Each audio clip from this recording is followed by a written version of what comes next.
Hi there, this is Allison with Let's Go Travel Tips. Today it is Tuesday, it is October 18th of 2022, and we have really exciting news coming out from Princess. We're going to talk about some fun news from Azamara Cruise Lines, why I think it's a really good idea in a lot of places to go ahead and book that cruise line, excursion, and lots more to talk about as well.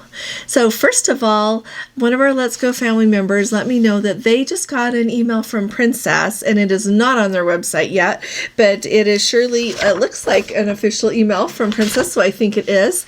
And it says that Princess is going to make cruising easier than ever.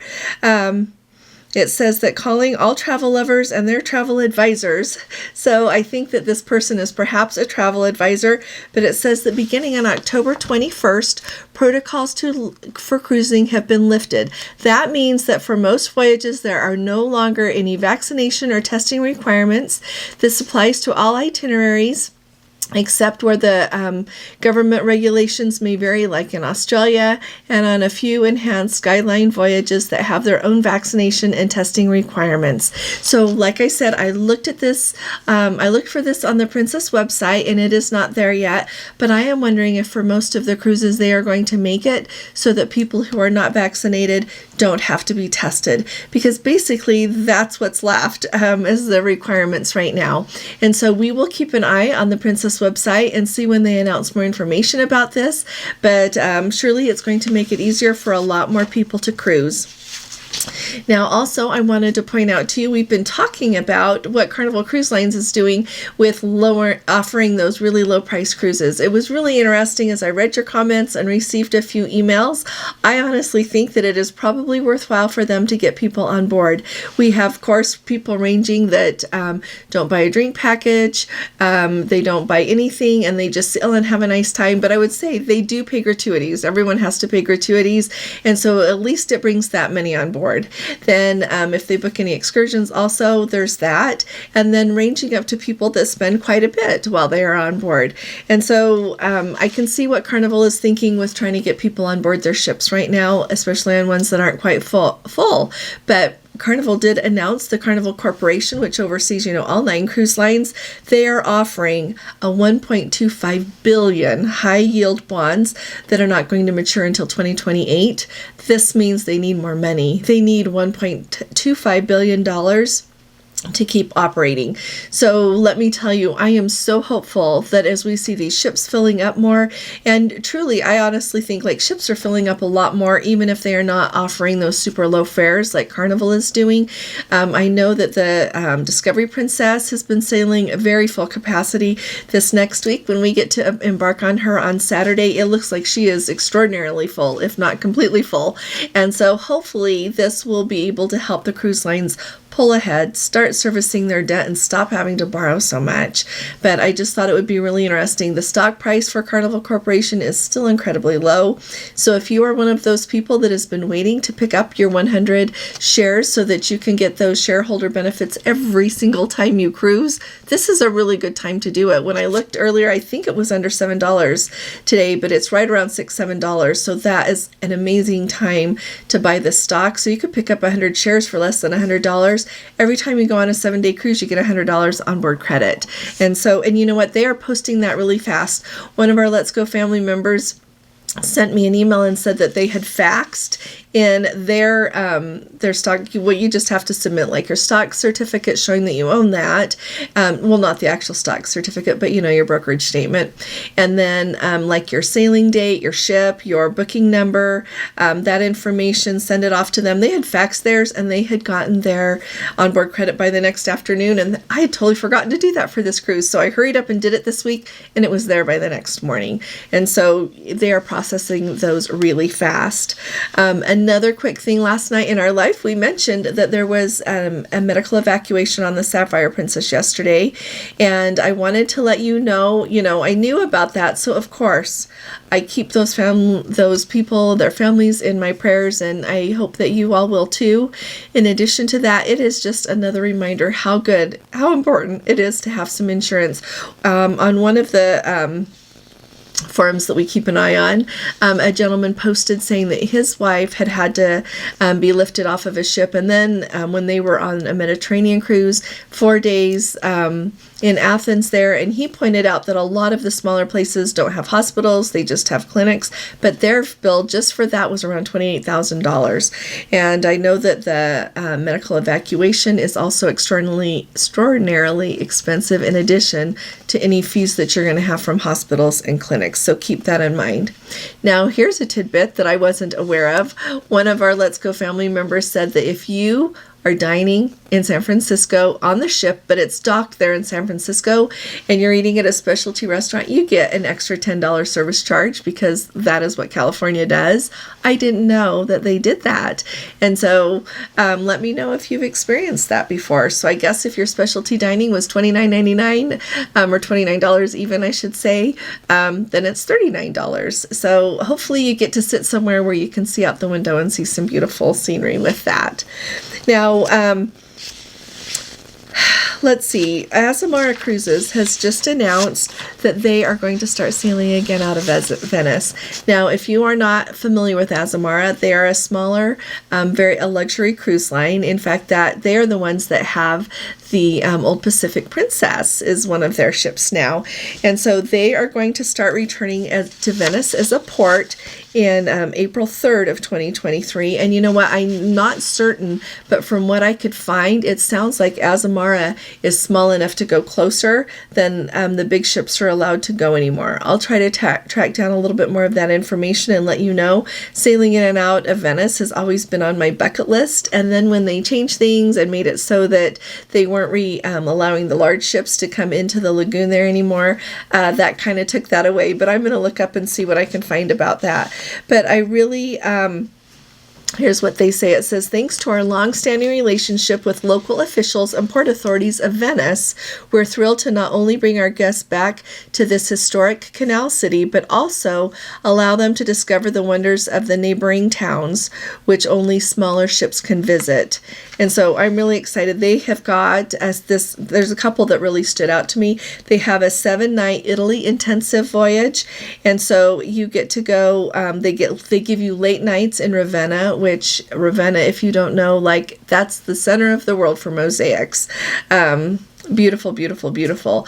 Kotor and Amalfi. So those late nights in those 3 places, an overnight stay in Rome. Like, who does an overnight in Rome? That's amazing. You definitely want that, and it gives you lots more time to explore everything in Rome. So I really like that one. And then they've also got a 7-night Amalfi and Dalmatian coast voyage. And so that one is going to take you to the Amalfi coast, which if you ever look at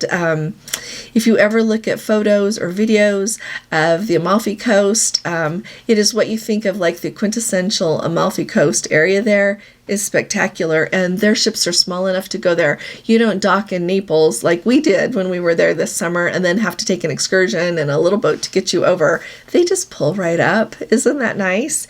And anyway, so it goes to Amalfi and the Dalmatian coast. Like the Dalmatian coast is over on that side, with 4 late nights in Sorrento, Kotor, Dubrovnik, and Sibenik. I hope I'm saying that right. Sibenik, as well as an overnight in Venice. So I'm just putting Azamara on your radar. I've been looking at a lot of some of the other smaller cruise lines that I think will maybe be an option if some of us decide that some things get a little bit crazy on some other voyages. And I know that some of them are expensive, but I was surprised at a couple of really good, better pricing than I expected on some cruises. So I'll keep you up to date on that. Now, I said I would talk about cruise decks. Cruise decks are these cute little, you know how they have those little bathtub decks, like little rubber decks? And if you want one, they sell them at Walmart, like in the baby section. Go like where like the baby lotion and all of that is in the bath toys. They used to be 99 cents. Now they're $1.44, or they have a little smaller size that's $1.18. I know because I buy a lot of decks because I'm a grandma and I have very young grandchildren. So anyway, you can get these little decks, and usually people will tie like a little ribbon around it or a string or something with a note that says who put it there, or if you want it, you can keep it or you can hide it again. But people will hide these around on Princess cruise ships, and I have never hidden them before. I saw one in a library one time that was hidden, and I just left it there for someone that would like to find it next. But it's really fun. Often people will put like who they are and like what voyage they put the deck on, hid the deck so that people have an idea on that. There's lots of ways to do it, but it is indeed a thing on all of the Princess cruise ships that people will hide decks and then you can find them. And if you want to hide decks, you just go get some decks, put your little thing on them, whatever information you want to provide, put them on there, and then you get to hide them around the cruise ship and someone else can find them. And so if you get on a Princess cruise ship or you're on one right now, you can look around and see if you see a deck anywhere. But as far as I know, this has been going on for a really long time, like years, and it seems like it's something that's going to continue. And so if you want to participate that, sometimes when people find them, they will post it on social media. So for example, if you find one, you could post it on your Facebook page. Would love it if you would post it on our Facebook page, just Let's Go Travel Tips. And because it's really fun when you find those things, and I think it's really fun if you find it and show it and then hide it again. I think it just is another layer of fun things to do when you're on a cruise ship. So if you've got any questions about that, put it in the comments below. I know that we've got some Let's Go family members who do that. They're just extra fun, and so wanted to let you know about that.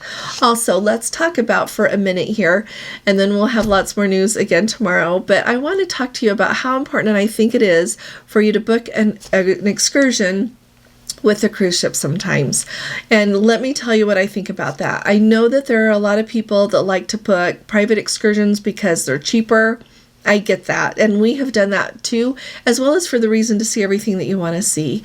But this really stood out for me when I came across, and I can't remember where it was now, but somebody went to the Lofoten Islands. I can't remember if it was on our Facebook group or somewhere else. Somebody went to the Lofoten Islands and was so disappointed because they were there on a Sunday and like lots of places were closed, which is very common, and they had not booked an excursion. So their bottom line, the conclusion that they drew was that it was not that great. There really wasn't anything to see.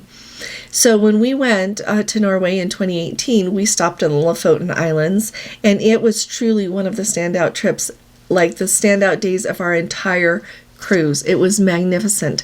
The scenery there is absolutely breathtaking.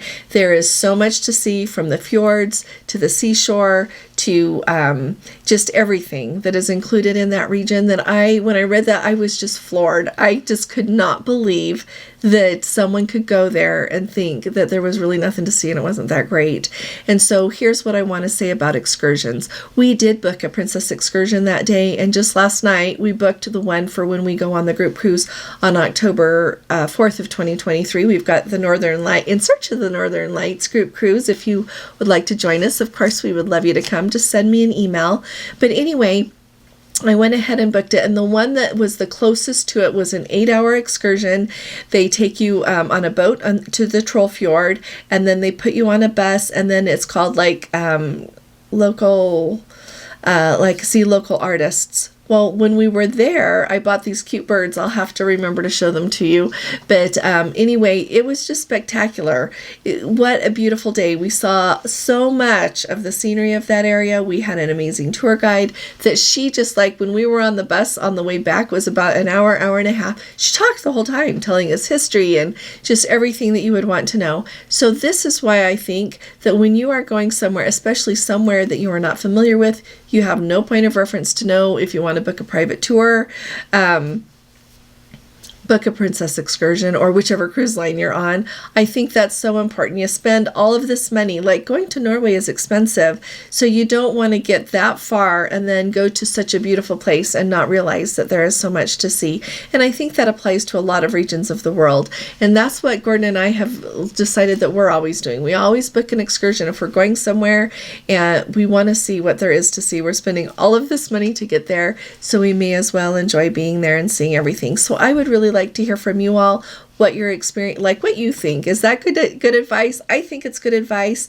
If you don't want to book a Princess excursion, book another one. The other thing that I want to say is that in some ports, there are lots of people offering excursions, that when you get off of the ship, there'll be lots of people offering all sorts of things to you.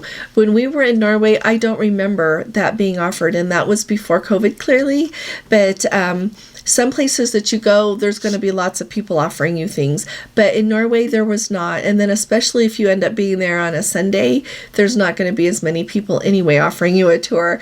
And so just make sure that you either book something in advance with, your TripAdvisor or your Vite or whatever you want to do, or that you pick up a Princess excursion. And I always look at the calendar for what days we're going to be in which ports so that I can be aware of, like, for example, if it's going to be a Sunday and things like that. So I just wanted to tell you that. I hope that it helps some of you as you're trying to make your travel plans. If you've got any questions, let us know. And if you have questions about specific excursions, let us know. Now that leads into my final point here. I wanted to ask you all, does anybody have any suggestions on a good tour to book in Kona? We've got a Let's Go family member last night that mentioned that they're going in December and their Princess excursion was canceled, but now all the other excursions are booked. So if you have any good suggestions on what to do on your own in Kona, or what you recommend, a good tour guide, anything that you have to recommend, we'd sure love hearing from you, either in the comments or send me an email, and we will get the word out to her so that she'll know what to do. So I really appreciate all of you taking the time to stick here with me. If you haven't subscribed, please do. We are so excited for the Love Boat Cruise, and if you are subscribed, make sure you're subscribed with the notification bell on, because we're going to try to go live as much as we can, definitely at Sailaways, but hopefully some other times as well. And you're not going to want to miss it, because I think it's going to be so much fun, not only because of what the cruise line has booked for the Love Boat Cruise, all the plans they've got, but because of the remarkable people who are going. We have lots of Let's Go family members who are going, and I'm really looking forward to meeting you, and I can tell it's going to be super fun. So anyway, there's that, and then I will be, and you know what, if you appreciate these updates, would you please give this video a thumbs up? I really appreciate it, because it helps us out. I'll be talking to you all again really soon. You all take really good care. God bless you. Love you. Bye.